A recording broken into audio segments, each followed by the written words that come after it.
Welcome to Gracefully Graying. I am your host, Attorney Henry Garnvine. Today on Gracefully Graying, I am pleased to welcome as our guest Christine Tvaroha, the Director of the Senior Services at the Bloomfield Township Senior Center, which I visited, and it's a very impressive setup. It has a pool, it has all kinds of facilities, and it's really amazing. Welcome, Christine. First of all, Christine, why don't you tell our viewers a little bit about who you are and your background? Certainly, yeah. Well, I've always had a natural affinity for older adults. I was super close with my mother's parents, loved them dearly. And it was just natural for me then in college to study health sciences and health services and gerontology. And fortunately, I've been working in the industry ever since. How did you become involved with the Senior Center here in Bloomfield Township? 29 years ago, I came on board. I've been fortunate to be in Bloomfield Township, Bloomfield Hills School District for 29 years. The first with leading senior services. So the first 10 years were under the Bloomfield Hills School District, and we were under the Recreation Department. And then in working with township officials and school district officials, we were able to migrate the department over to the township in 2005. And since then, we've secured a senior service millage. We're able to work through the bond process and build the senior center and open it in 2009. It's certainly been quite an adventure. What is your exact role as a director, Christine? Yeah, so I lead a team of exceptional professionals. We offer supportive services and then also recreation services and programs. My primary roles are just kind of strategic in terms of human resources and finance and funding and grants, review and assessment of programs, maybe developing new programs, and then, of course, community relations, and then collaboration with township-wide initiatives as well. Why don't you tell us a little bit about the facilities themselves? I know there's a pool, there's workout facilities. Tell us a little bit about what the physical complex is like. Certainly. Again, I always try to tell people that when I started, we had about 5,000 square feet in a 1950s or 60s elementary school down on Wing Lake Road. So for me, every time that I get to talk about our facility or even see it, it is a thrill for me still. We have 24,000 square feet. It is primarily the lower level is dedicated to fitness and wellness. So we have a fitness studio. We have the indoor walking track. We have 42 pieces of exercise equipment, both cardio and strength training equipment. The strength training equipment is pneumatic, so it's not those clanking weight plates. It's just a push of a button for 2 pounds or 200 pounds. Then we have the warm water pool, as you referenced, which is quite popular. It's about 83, 86 degrees, which is based on an Arthritis Foundation recommendation. And we use it primarily for water aerobics and other kinds of fitness activities, aquatics. And we do have a billiards room downstairs for any people that are interested in playing billiards. And then our main level is where we focus on our adult education type programming. So we have on-site presentations, and it's just a suite of community rooms. So we have a cafe and rooms that we can, multi-purpose rooms that we can blend together or make into smaller units depending on the size of the group. And then we have a small area that's dedicated to adult day service. It's impressive. I have your newsletter, which I received in the mail because I'm a township resident, of course, and it's amazing just the activities and things and events that are offered. So why don't you tell us about some of the activities that are offered at the Senior Center? Sure. So we kind of think about it in two ways. One would be, the fitness, of course, which we've talked about a little bit. We have 54 group fitness opportunities every single week. So it might be yoga, Pilates, Tai Chi. It might be small group personal training or a seated yoga class or a seated stretching and strength class. We have some balance related programs. So those are all, and then of course, all the aquatics programs, about 25 aquatics programs weekly. So those are the fitness end of it. In terms of the enrichment or recreation, we have wonderful day trips, sometimes 3, 4, 5 in a month. And we have our own bus. And so we gather together. And yesterday, a wonderful group of people went to see the Grosse Pointe War Memorial because they're celebrating a big anniversary. So they were doing tours and a luncheon. We go to the DSO, DIA, the Flint Institute of Art. We're going to Mathi Gardens in Ann Arbor this summer. We have a river cruise. I mean, anything that any of us think sounds interesting or intriguing, that's what we're going to offer. And so the trips are a wonderful opportunity for people to, and you don't have to bring a friend. I always like to say that. You meet wonderful people on the group. Our group is very welcoming. And then we have like adult education, a lot of history or art related presentations that are very, very good. We have a music historian named Stu Johnson that's coming this summer. He's going to do a series on the Great American Songbook. So he'll do that 4 times. And I think the first one starts this week, although I'm not sure when this show airs. We also have just social clubs that meet weekly. There's a poker group. There are a mahjong group. And then bridge meets weekly. And then we have some bridge classes. So it's just a wide variety. So we're really looking for people to try to offer things that a wide variety of people would be interested in.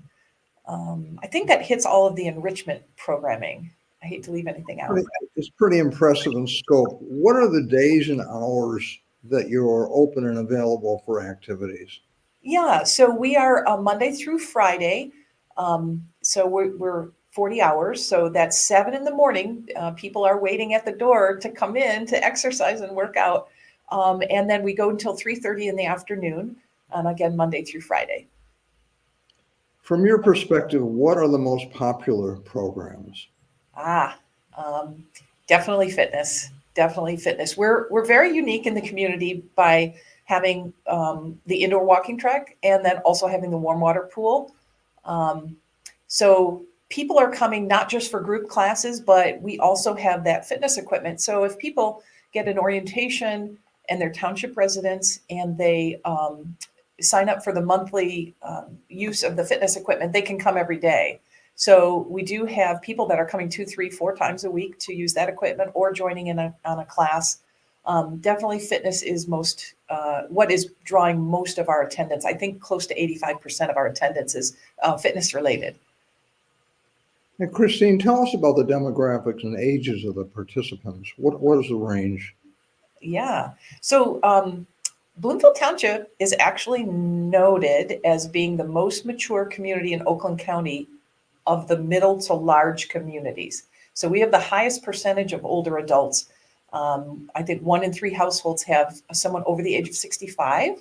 And I think we're 50% over the age of 50, which means half the community is eligible. Most people may not know that our programs and services are available to people once they turn 50. So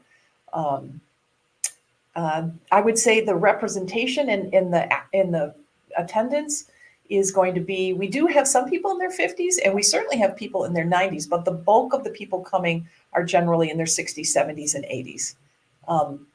90% are township residents. Some are non-residents because some of our programs are open to our neighbors. They do pay a higher fee because they're not paying the tax support for the senior center and the senior millage. But that represents about 10% of our attendance and activities and trips and all of those things. Christine, I'm looking at the booklet and it's amazing. I mean, you have an ice cream social August 21st. Yes. An indoor picnic on Monday, July 1st. There are all kinds of registration and things.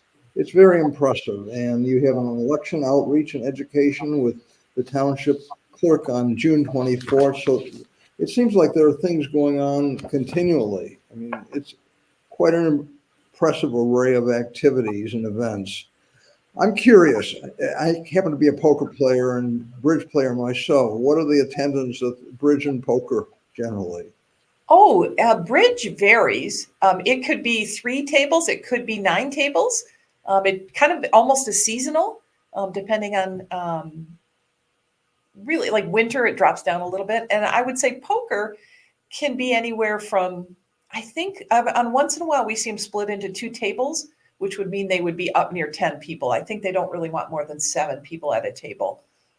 So that's a small group, but boy, are they regular and are they close with each other. Um, so that's really fun. And we would welcome you anytime. Well, thank you. I will definitely. When are the games? I'll keep that in mind. Sure. Poker plays on Wednesdays and then bridge plays Tuesday afternoons. Well, thank you. That's very interesting. What are some of your goals in the coming months? Yeah. I would love to talk about that, Henry. May I take a step back because we've talked tremendously about, of course, the enrichment and the fitness and the travel, that sort of thing. May I touch on for just a few moments on our supportive services? Please.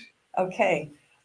So the supportive services are like the other half of what we do, and we take that very seriously because, of course, the other is about helping people maintain their wellness, maintain their health, make social connections, avoid isolation, really learn new things, new skills, take on new hobbies. That's all great, and we value that, and we really want to support that. But the supportive services are directed towards people who are in the midst of a challenge. And that is really close, especially to my heart, but to the whole team's heart.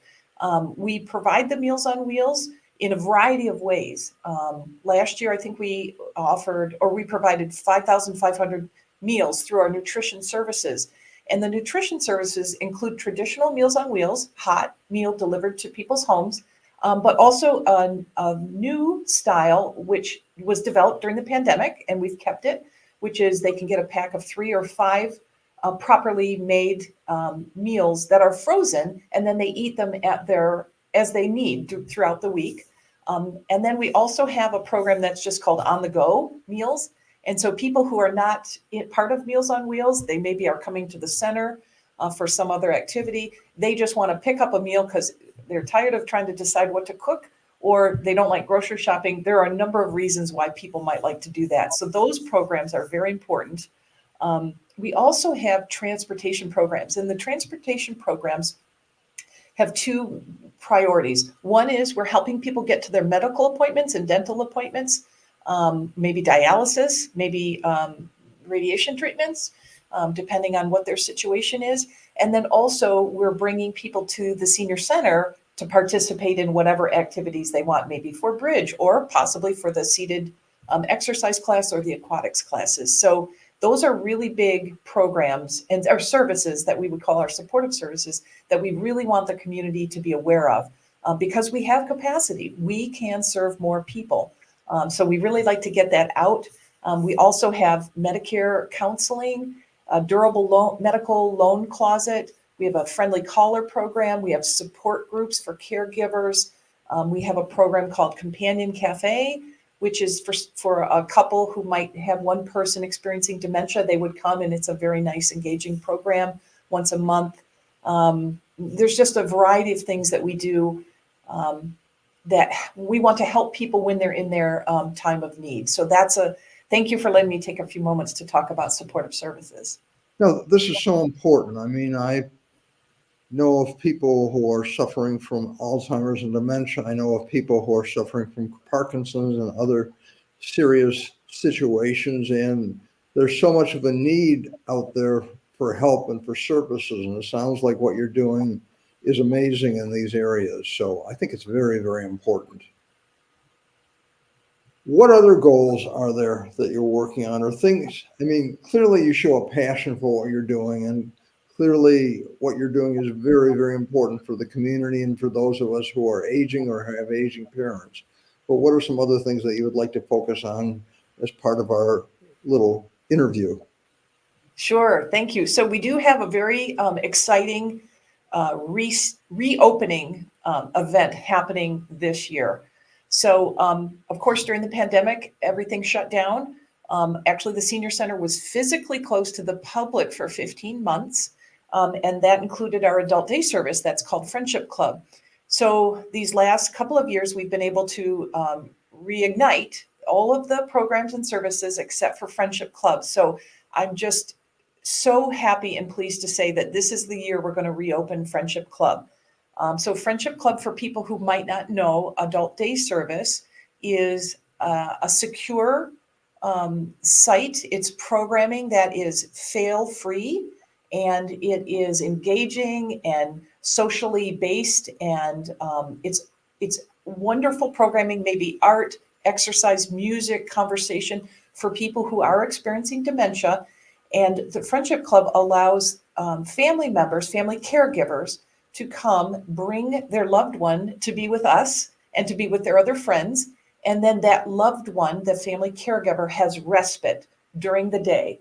So it would be like a 3 or 5 hour period where they are able to take care of their own health needs, take care of maybe the home, and or just relax and maybe have lunch with a friend.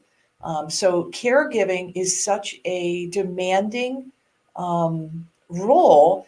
And what we're finding as I'm doing some more research on this is that many caregivers actually don't identify as caregivers.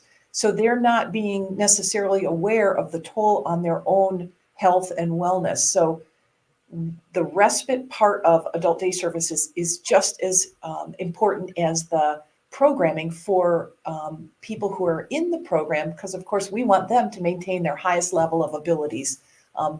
And we do that with a wide range of programs. So I'm so excited. We're writing a grant right now for it. We've got it approved in the budget as well. So we will be probably alerting the community this fall and starting the enrollment process, I would say in October, November, and get that really important program back and running. I'm so excited to do that. We ran it for 10 or 11 years before the pandemic, and we know it's needed and we know it can be very successful. Christine, that's so important and so needed. I mean, often what happens is people, especially with something like Alzheimer's, dementia, and other diseases where it's often a very gradual decline. So the caregiver and the person who's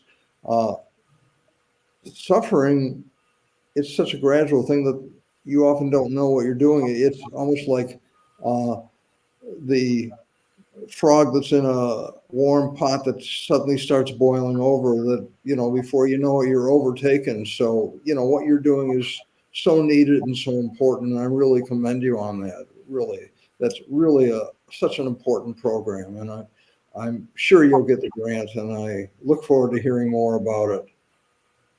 What are some of the rewards of your role as the Director of Senior Services here at the Senior Center? Well, you can see my smile, so I love it. The rewards, there are a lot, so I'll try to just narrow them down. I think the most fun for me is to see how, when people are engaged, how much they thrive. Like, we see people just having joy and laughter, or having their workout, which to them is huge, and they didn't think they could do it, but they could. So seeing their success, we see so many beautiful friendships developing, and then people getting to know each other, and just all of that is so encouraging for me. I think the other thing that I really love is, of course, being in this role for a number of years, I have just had the great honor and pleasure of meeting so many interesting people, kind-hearted, giving people, and just people living well that helps to inspire me to live well. So I know that sounds a little philosophical, but I feel like those are some of the best rewards. We have a great team. Our team right now is crazy good, working together and enjoying themselves, and really focused on what they can do to make this community stronger and better and more vibrant. So that also is a great blessing. What are the frustrations of what you're doing? Okay, so you set me up with the soft question, right? So yeah, I mean, of course, there are always frustrations. I would say a pretty clear frustration is and it's no fault of anyone in particular. It's just that the way that our community is in terms of demographics, with a high number of older adults, we don't have the resources really to do everything that could be done. And so that can be frustrating. And I think it can be frustrating sometimes for residents as well. But we do absolutely, it challenges us to be efficient and creative with what we do have, the resources we have, and really build partnerships to expand our opportunities. And so it really, I guess there's a challenge and a creativity that is inspired by that kind of lack of funding. Christine, let me jump on that. You're Yeah. saying partnerships to expand your activities. What are you referring to as far as partnerships? Yeah, so great. So we're a staff of, we have 8 full-time people, and we have I would say 10 or 12 part-time people that may work. Some may be drivers and they only work 1 day a week, but that small team cannot do everything that you see offered in the catalog. And so we have some really great relationships with other nonprofit organizations.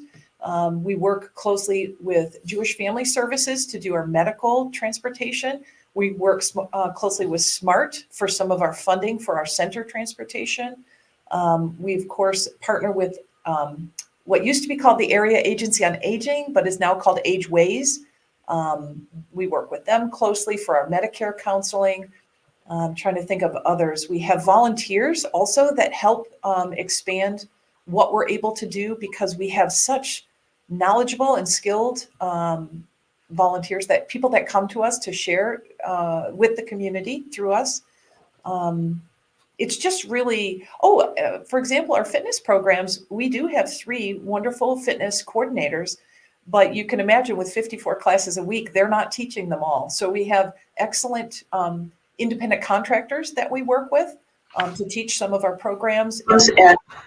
And that really helps us expand what we're able to do. Christine, I'm looking through the booklet. It's amazing. I mean, there's Aqua Boot Camp, Aqua Flow, Aqua Circuit with Last Splash, water walking workout, total body aqua, pool noodle workout. I mean, it's just amazing what's going on. And then you have various tours. I mean, steamrolling, Railroading Institute of Wausau, Stow's Automata Foundation Museum, Senior Game Day at Jimmy John's Field. It goes on and on and on. I mean, it's very impressive and very broad in scope. So, I really want to commend you as to what you're doing. It's really very, very impressive. Christine, if there are other possible programs in the coming months that you would do, what would they be? I mean, you talked a lot about the friendship program. Are there any other programs that would be of importance or things that you're considering in the horizon? Gosh, it is tough. What we need to do is, as our participation took a huge hit when we reopened, and we gain about half of our budget comes from program revenue. So when people take a yoga class, they pay a modest fee, and then that helps us to expand more programs and pay for the services that we're offering. So when we reopened in 2021, it was a very slow climb back to high levels of participation. We're there now. So we just are really challenged to keep finding new things that people want to do or improve what we're currently doing. The one thing that I think about, if I could dream and create any new thing, any new service or program or initiative, would be I would take we have such good advocates, people that have been engaged with us for some time, or sometimes brand new 6 months, and they just know, they immediately find the benefits of being engaged, and they are out there talking to their friends. Well, you should really try this. You should be in this class, or you should try this day trip, or hey, we can get you transportation. So they're out there talking in their small, their circles of friends. I'd love to create a small army, may I say, of ambassadors to go door to door. And I know that's probably not what people want, but to just get out there and get the word out about what's available to people. I just think with the number of people that we have that could benefit, that either are not participating because they don't know about us, or because maybe they have a negative perception of a, in quote, senior center. They need to come and see what's happening, because we are more like a community center, and there's just so much they can gain from being with other people that are action oriented and socially oriented. So that's what I would do, is I would send people door to door. Not really going to do it. Our tagline for Gracefully Graying is living life fully. And clearly the senior center does that, or encourages people to live their lives fully. Before we sign off on our show, are there some final thoughts or asks that you can share with us, or viewer? I mean, I'm sure you'd like someone to write a large check so you could expand. But Well, I mean, we would never turn that down. right.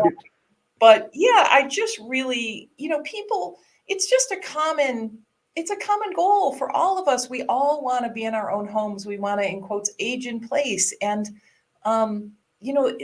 we're here. We're here to help people do that. We're here to help people when they have a challenge, or to help them move to the next level.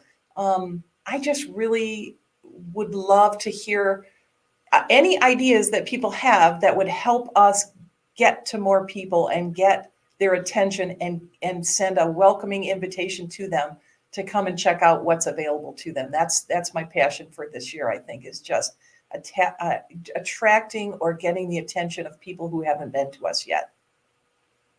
Christine Tvaroha, I want to thank you so much for being our guest on Gracefully Graying. What you're doing with the center is really important, and especially with our aging community, it's more and more important.